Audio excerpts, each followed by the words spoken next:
मुग्धा और उसकी सास के बीच पूरा समय सास के किसी ना किसी काम को लेकर मतभेद चलते ही रहते हैं। बहू, ओ बहू, जरा चाय बना दे। मुग्धा चाय लेकर आती है। ये लीजिए, और कुछ चाहिए? अरे नहीं, बस चाय पीने का मन था। जाओ, तुम दूसरा काम करो। चाय पीने के थोड़ी देर बाद सास दोबारा मुग्धा को आवाज लगाती है। अरे बहू रे, आओ बहू, जरा हलवा तो बना दे, मीठा खाने को मन हो रहा है। इसी तरह मुग्धा की सास पूरा समय कोई ना कोई काम बताकर उसे रसोई से बाहर तक निकलने नहीं देती। कभी चाय, कभी हलवा, कभी पानी तो कभी दूध, हर समय खाने को चाहिए और उसके लिए अपने हाथ पैर बिल्कुल नहीं हिलाने। परेशान किया हुआ है इन्होंने। सास के जबरदस्ती परेशान करने की आदतों से दुखी मुग्धा एक शाम सचिन के साथ अपने कमरे में बैठी हुई बात कर रही होती है। सुनो जी, मम्मी जी की ये जानबूझकर मुझे परेशान करने की फरमाइशों से मैं बहुत फ्रस्ट्रेट हो चुकी हूँ। पूरे दिन में एक सेकंड का आराम नहीं मिलता।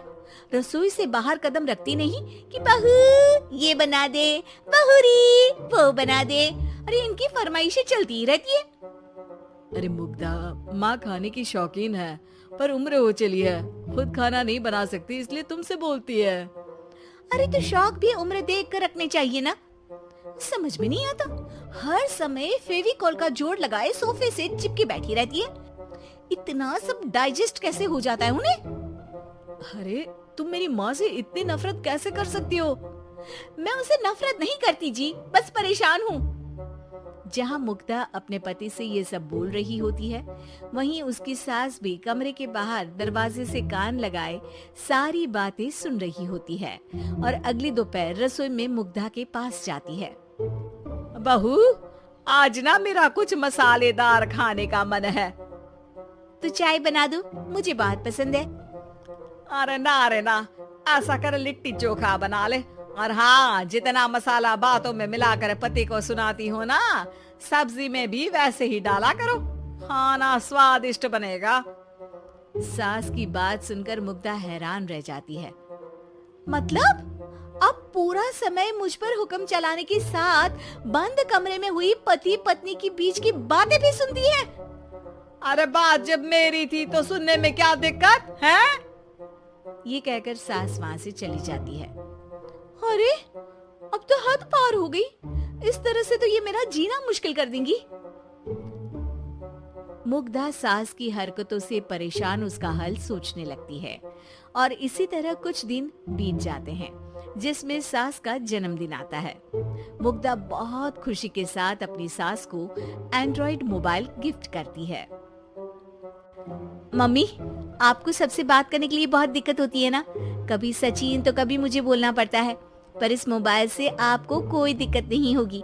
एक जगह बैठे बैठे बहुत कुछ कर सकती हैं अब आप। मोबाइल देख सासू माँ खुश हो जाती है, पर उसे इस्तेमाल करना तो आता नहीं, इसलिए साइड में रख देती है। जिसे देख मुग्धा घर का सारा काम छोड़ मोबाइल सेट कर सास को इस्तेमाल करना सिखाने लगती है, जिसके बाद अब सास पूरा समय मोबाइल में ही लगी रहती है।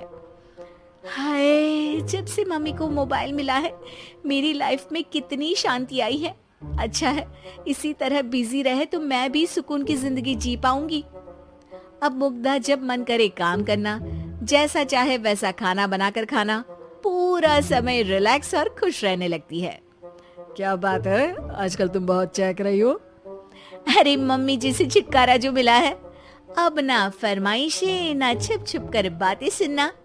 अच्छा, तो मोबाइल गिफ्ट करने की ये स्कीम थी। इसी तरह दिन बीतते हैं और अब मोबाइल पर लगी सास फरमाइशों की जगह सवालों के लिए बहू को आवाजें लगाना शुरू कर देती है। अरे बहू सुन तो, देख जरा किसी का फोन क्यों नहीं मिल रहा? रिचार्ज खत्म हो गया है, पर अभी 4 दिन पहले ही तो मैंने किया था, इतनी जल्दी कैसे खत्म हो गया? अरे मैंने कल तेरी कनाडा वाली मौसी सास से 3 घंटे बात की थी ना। क्या? इतना महंगा तो मोबाइल भी नहीं आया जितना महंगा इसका रिचार्ज पड़ रहा है। इसके बाद तो जैसे मुग्धा के दिन के 24 घंटे में से 20 घंटे सास के पास उनके मोबाइल रिलेटेड प्रॉब्लम सॉल्व करने की ड्यूटी ही बन जाती है। अरे मुग्धा, ये मोबाइल में अचानक तेरी मौसी सास की शक्ल क्यों दिखने लगी? और ये तो हिल भी रही है। मम्मी, ये गूगल डुओ का वीडियो कॉल है।